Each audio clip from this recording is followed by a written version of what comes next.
L'offense est l'arme cachée du diable.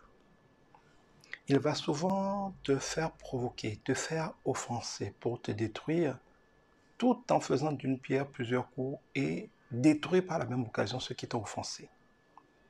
Quand quelqu'un te fait du tort, déjà il est en colère, il est frustré, il est aigri, parce que celui qui est en paix avec lui-même ne fait pas du tort aux autres. Les gens qui souffrent le plus, sont le plus blessés, sont ceux qui blessent les autres, un peu comme pour être en harmonie avec leur douleur interne. Personne qui a vécu dans l'amour, la paix, la joie ne fait tort aux autres. Cela veut dire que celui qui nuit aux autres consciemment est déjà quelqu'un en détresse.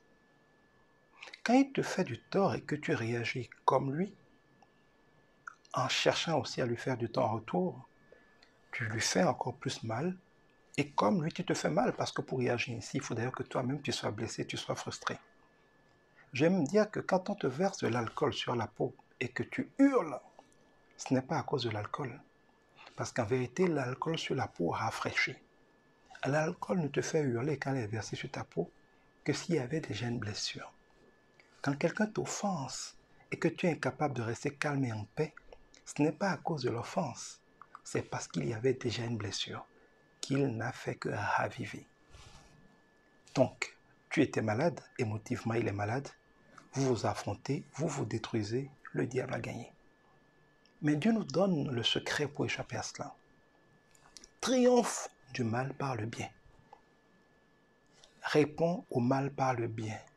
Bénis tes persécuteurs.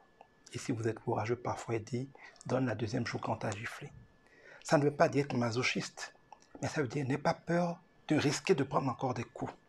Parce que tu sais que Dieu fera toujours ce qu'il faut. Au minimum, tu donneras la force de les recevoir, comme dans une anesthésie, sans rien subir, sans rien souffrir.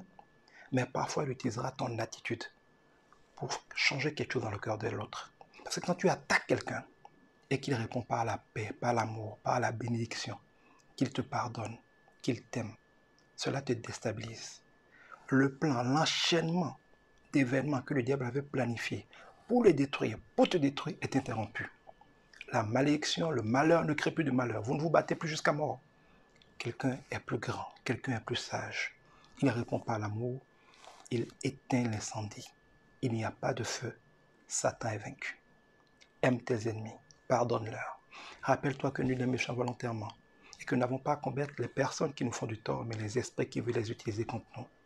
La plus grande victoire contre l'adversité, c'est de rester digne un enfant de Dieu qui n'est pas ébranlé et qui laisse Dieu se révéler dans chaque épreuve.